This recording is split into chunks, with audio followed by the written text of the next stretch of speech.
भारत का भौतिक स्वरूप काफी इंपॉर्टेंट है, ध्यान से देखिएगा। चैनल पे नए हो तो सब्सक्राइब कर लेना, साथ ही अपने दोस्तों को भी शेयर करना ताकि उनको भी हेल्प मिले।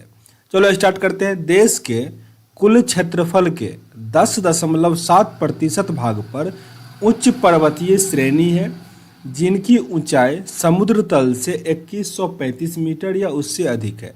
इस सेंटेंस को यहाँ पे थोड़ा समझो।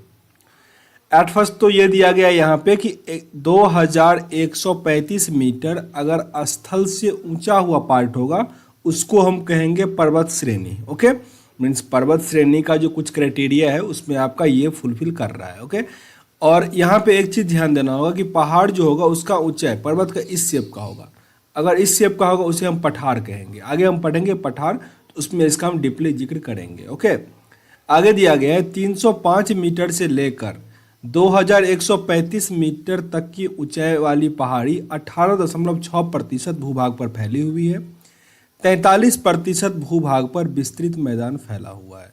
यहाँ पे ये डाटा थोड़ा आपके लिए इंपॉर्टेंट है कि 43% पे क्या है वो मीन्स वैसे फील्ड फैला हुआ है, ठीक ना, विस्तृत मैदान फैला हुआ है। आगे दिया गया हिमालय का प्रादेशिक विभाजन। हिमालय को 4 पार्ट में मीन्स रियली डिवाइड किया गया है। एक है पंजाब हिमालय जिसका लंबाई आपको याद नहीं रखना पर मैं पढ़ता हूँ 560 किलोमीटर है, जो कि सिंधु एवं सतलज नदियों के मध्य। ये थोड़ा इंपॉर्टेंट है। पंजाब हिमालय कहाँ से कहाँ तक है तो सिंधु नदी और सतलज नदी के बीच है। कुमायूं हिमालय ये आपका सतलज एवं काली नदी के बीच है। नेपाल हिमालय सबसे लंबा रेंज माना जाता है, ये काली एवं तीस्ता नदियों के मध्य। ये सबसे इम्पोर्टेंट हुआ। नेपाल हिमालय जो है वो 800 किलोमीटर यानी सबसे लंबा है, ये काली नदी और तीस्ता नदी के मध्य है। असम का हिमालय जो है ये 720 किलोमीटर है, तीस्ता और दिहांग नदी के मध्य है। भौतिक रचना तथा धरातल के स्वरूप के अनुसार भारत को 5 भागों में बांटा गया है। पहला है आपका उत्तरी पर्वतीय मैदान, विशाल मैदान, प्रायद्वीपीय पठार, मरुस्थलीय प्रदेश, समुद्र तटीय प्रदेश। ये 5 पार्ट में हमारा जो स्थल पार्ट है उसको डिवाइड किया गया है। इसको फिर से रिपीट कर लो। उत्तरी पर्वतीय मैदान, विशाल मैदान, प्रायद्वीपीय पठार, मरुस्थलीय प्रदेश और समुद्र तटीय प्रदेश।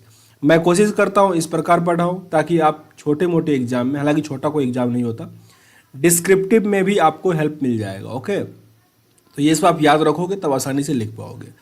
भूवैज्ञानिकों के मतानुसार जहाँ आज हिमालय पहाड़ है वहाँ टिथिस नामक उथला समुद्र पाया जाता था। ओके, जहाँ पे अभी हिमालय है, एट फर्स्ट तो आपको ये जानना पड़ेगा कि हिमालय जो है सबसे मॉडर्न पर्वत है। ओके, सबसे मीन्स हिमालय जो है युवा पर्वत का उदाहरण है। साथ ही ये बलित पर्वत है। बलित पर्वत के बारे में एक कोबर नाम का साइंटिस्ट था, मीन्स भूगोलविद कहा जाता है। हालांकि कोबर का सिद्धांत है बलित पर्वत के रिगार्डिंग। ओके, तो हिमालय उसी में से एक आता है।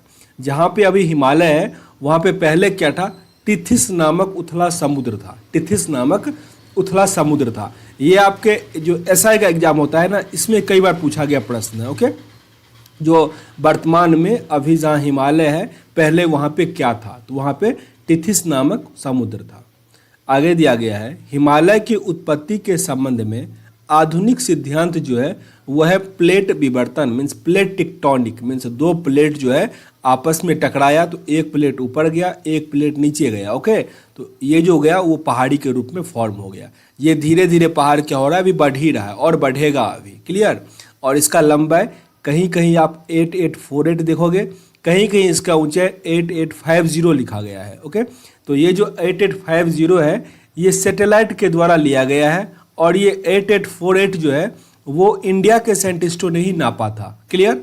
अभी नेपाल और चाइना दोनों अपना अलग अलग ग्रुप बनाया है जो फिर से कोशिश कर रहा है कि नेपाल अगर नेपाल में है तो उसको नेपाल ही मेजर करेगा। तो ऐसा कुछ अभी हुआ है, तो वो मेजर करेगा, तो हम लोगों को बस उसका हाइट याद करना है।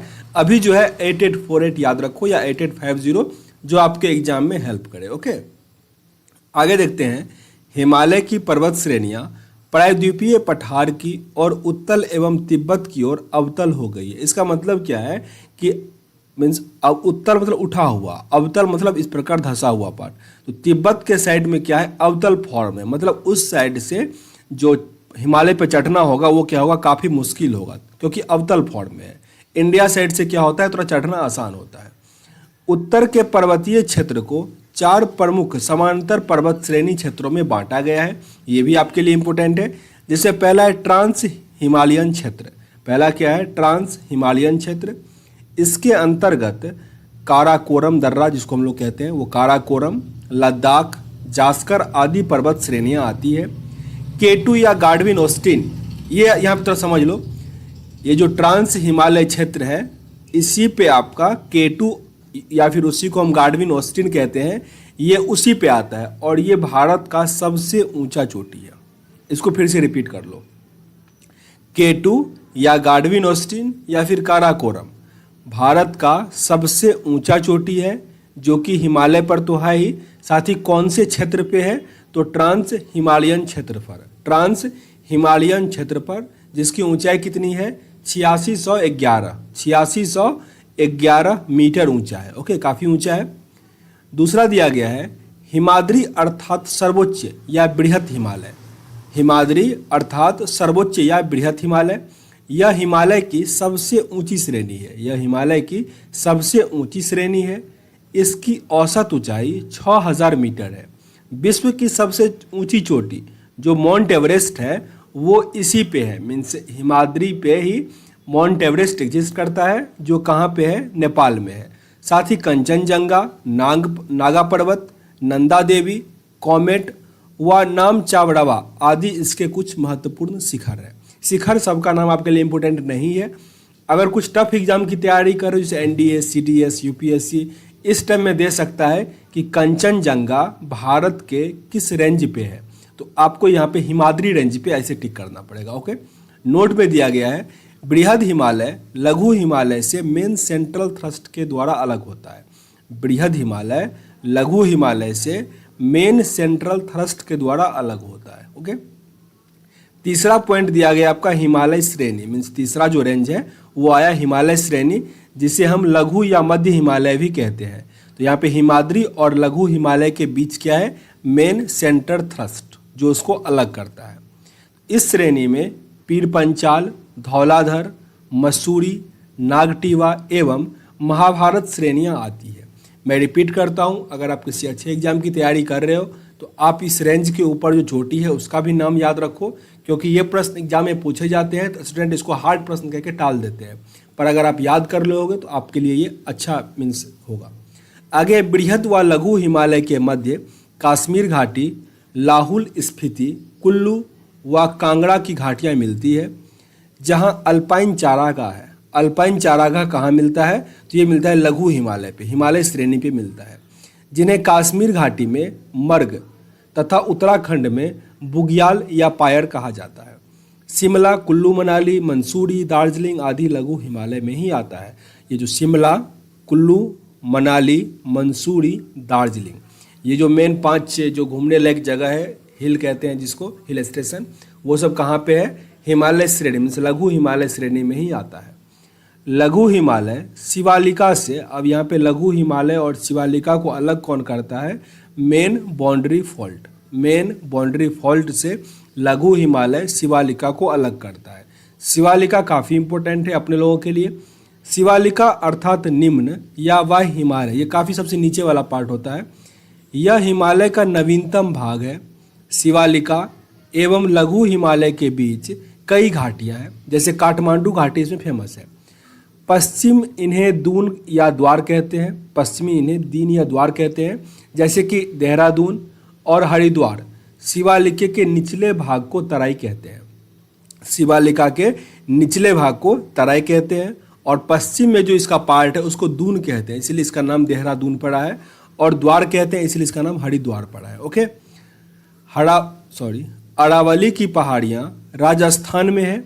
यह सबसे पुरानी चट्टानों से बना हुआ है। कभी प्रश्न ये आ जाए कि भारत में सबसे पुराना पर्वत कौन सा है, तो आपको अरावली पे टिक करना होता है, और ये भड़ंस पर्वत का उदाहरण है। मीन्स अब ये बढ़ेगा नहीं, बुढ़ा हो गया, भड़ंस पर्वत है। इस पहाड़ी की सबसे ऊंची चोटी माउंट आबू पर स्थित गुरु शिखर है। गुरु शिखर किस माउंटेन पे है, तो वह है आपके अरावली पर। अरावली पे माउंट आबू पर स्थित है ये। जिसकी ऊंचाई 1722 मीटर है, 1722 मीटर है। अरावली के पश्चिम ओर से माही एवं लूनी नदी निकलती है, ये इंपॉर्टेंट है थोड़ा। अरावली के पश्चिम ओर से ही माही और लूनी नदी निकलती है। लूनी नदी जहाँ भी जिक्र हो तो ये समझना रेगिस्तान का नदी है, ओके, रेगिस्तान में, मरुस्थल में होता है ये नदी। लूनी नदी कच्छ के रण में गायब हो जाता है। लूनी नदी कच्छ के रण जो गुजरात में है वहाँ पे क्या होता है, ये गायब हो जाता है। अरावली के पूर्व की ओर बनास नदी मिलती है। अरावली के पूर्व की ओर बनास नदी मिलती है। जब हम नदी सिस्टम पढ़ेंगे ना, अभी तो हम भारत का मीन्स वो स्ट्रक्चर पढ़ रहे हैं, जब नदी सिस्टम पढ़ेंगे तो आपको मैप में दिखाएंगे कहाँ पे कौन सा नदी है, ताकि आपको मीन्स याद करवाने का हम पूरा कोशिश करेंगे। अभी बस ओवरव्यू देखते चलो। सॉरी, दिया गया नोट में, वैसी नदी जो जमीन में ही लुप्त हो जाती है उसे द रिवर ऑफ एफेमर कहते हैं। द रिवर ऑफ एफेमेरल किसे कहते हैं, तो वैसी नदी जो जमीन में ही लुप्त हो जाती है। फिर आपके मन में प्रश्न हो सकता है आ गया हो कि सब जमीन तो जो भी नदी है वो तो जमीन में ही लुप्त होगी, तो नहीं। जैसे मान लो हम गंगा की बात करते हैं तो वो हिमालय से निकला है और वो कहाँ जाता है, बे ऑफ बंगाल में ये गिर जाता है। तो जो भी नदियाँ हैं वो किसी महासागर में जाके गिर जाती है, लेकिन जो मीन्स निकला और रास्ते में ही ख़त्म, मीन्स कहीं वो गिर नहीं रहा है, उसको हम क्या कहते हैं, द रिवर ऑफ एफेमेरल कहते हैं। क्लियर। यहाँ से एक प्रश्न चलो मैं बता ही देता हूँ। मीन्स भारत की दो नदियाँ हैं, नर्मदा और तापी, जो वेस्ट की तरफ गिरती है, पश्चिमी की तरफ गिरती है, ओके। बस दो नदी काफ़ी इंपॉर्टेंट है जो कि अरब सागर में गिरती है। आपसे प्रश्न ऐसे आएगा कि इनमें से कौन सी नदियाँ अरब सागर में गिरती है। आपको याद रखना होगा नर्मदा और तापी, बस दो ही नदियाँ हैं, और छोटी छोटी होगी छोटी मोटी, पर आपको याद रखना है नर्मदा और तापी, ये दोनों अरब सागर में गिरती है, ओके। और जो भी मेन रिवर है वो बे ऑफ बंगाल में गिरती है, ओके। तो यहाँ से दो प्रश्न आपका बन जाएगा कि नर्मदा तापी के अलावा अगर कोई नदी दे दे तो वो आप बे ऑफ बंगाल में टिक करोगे, बे ऑफ बंगाल में, और अगर ये दोनों नदी आए तो अरेबियन सी में टिक कर दोगे, ओके। चलो आगे दिया गया है, मालवा का पठार मध्य प्रदेश एवं छत्तीसगढ़ में है। मालवा का पठार कहाँ पे है, मध्य प्रदेश एवं छत्तीसगढ़ में है। यह ज्वालामुखी चट्टानों का बना हुआ है। इससे चंबल और बेतवा नदी निकलती है, काफ़ी इंपॉर्टेंट है। मालवा के पठार से ही क्या निकलता है, चंबल और बेतवा। मालवा के पठार से ही चंबल और बेतवा निकलता है, इसको याद करो बार बार। मालवा के पठार से ही क्या निकलता है, चंबल और बेतवा नदी निकलता है। और मालवा का पठार कहाँ पे है, तो मध्य प्रदेश और छत्तीसगढ़ में है। यह मालवा का पठार जो है ये ज्वालामुखी चट्टान से बना हुआ है। पर यहाँ पे एक चीज़ और समझो, ये बहुत पहले का मीन्स पठार है। वर्तमान में भारत में ज्वालामुखी बस एक है, वो है अंडमान निकोबार में, ओके। इंडिया का जो मेन लैंड है उसमें एक भी ज्वालामुखी नहीं है। तो मालवा का पठार ज्वालामुखी चट्टान से बना है, तो बहुत स्टार्टिंग में वहाँ पे ज्वालामुखी विस्फोट हुआ होगा, उतना हमको डीप नहीं जानना है। बस याद रखो कि मालवा के पठार से ही चंबल और बेतवा नदी निकलती है। आगे दिया गया है, विंध्याचल का पठार झारखंड, उत्तर प्रदेश एवं छत्तीसगढ़ राज्य में है। विंध्याचल का पठार कौन कौन से स्टेट में है, झारखंड, उत्तर प्रदेश, छत्तीसगढ़, ओके। यह परतदार चट्टानों का बना हुआ है। विंध्याचल पर्वतमाला उत्तर भारत को दक्षिण भारत से अलग करता है।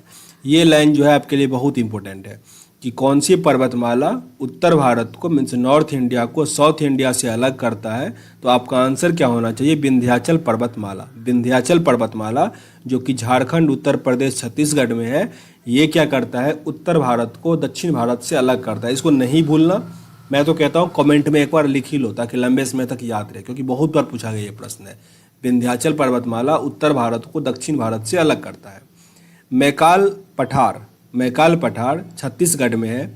मैकाल पहाड़ी का सर्वोच्च शिखर अमरकंटक है। यह पुरानी चट्टानों का बना एक ब्लॉक पर्वत है, ओके। इसके पश्चिम की ओर नर्मदा नदी, उत्तर की ओर सोन नदी और दक्षिण की तरफ महानदी निकलती है। ये सारा नदी मिला जुला के कहाँ से निकल रहा है, अमरकंटक से ही निकल रहा है, जिसकी ऊंचाई कितनी है, 1036